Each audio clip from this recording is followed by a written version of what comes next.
In this section, we're going to take a look at capacitors. So first we're going to investigate what capacitance is and what a physical capacitor is. So a capacitor is just a way of storing electric charge. And we can think about it, and sometimes it is, what's called a parallel plate capacitor. So you have two plates that are separated, so no charge can flow between them. And then you hook those up to your circuit, and essentially you can pump electrons from one plate around your circuit to the other plate so that these build up equal and opposite charges. You'll have a positive Q on one side and a negative Q on the other side. And then there's an insulator between them, or it could just be air, and that allows us to store charge or even electric potential energy.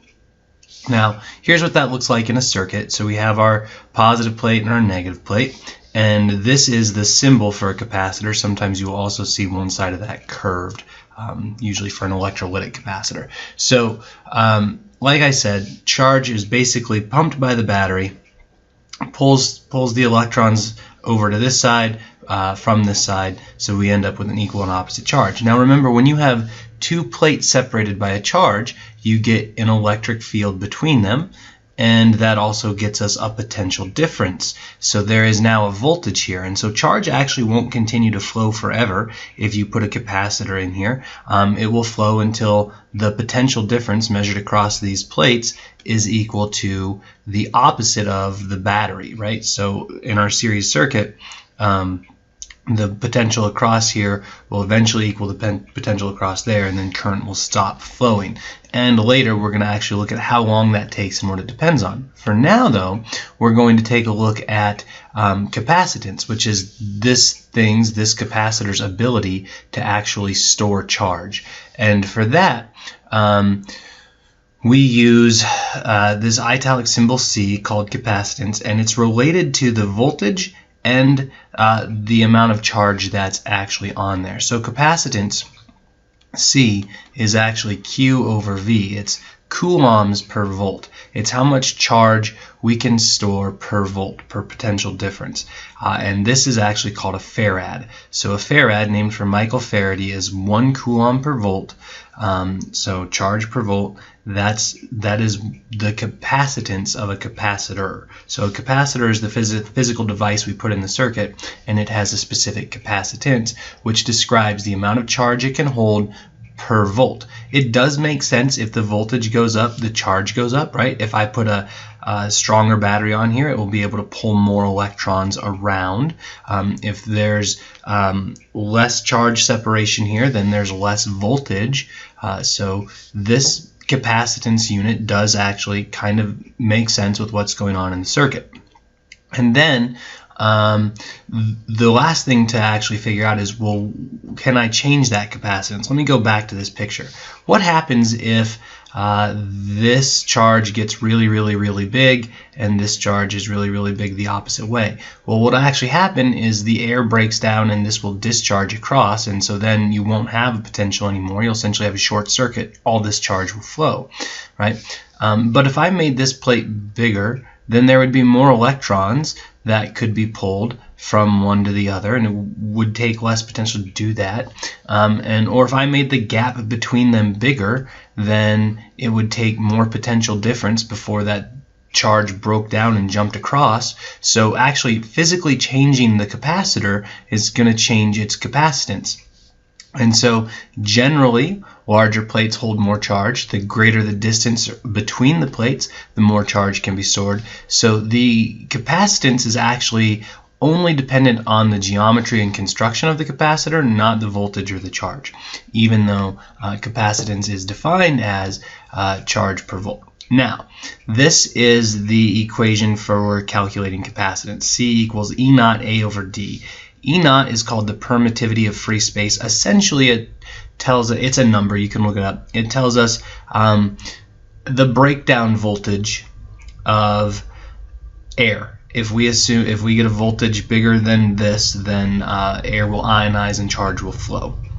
So this is an equation for calculating capacitance that is based on the size of the plates, the distance between the plates, and then the breakdown voltage of air. Of course, if we don't just have plates separated by air, but instead we have plates that are separated by some kind of insulator, this equation changes a little bit. So an insulator that we put between plates is called a dielectric. And so a lot of times capacitors are made by taking a thin sheet of metal and another thin sheet of metal and putting between those two sheets of metal a dielectric, some kind of insulating thing. It could be paper saturated in oil, it could be vinyl, right? You can see down here oil has a very high dielectric constant, which means it takes a lot of volts to break it down and get electricity to flow. And then you can wrap this thing up into a spiral shape, and these plates stay separated.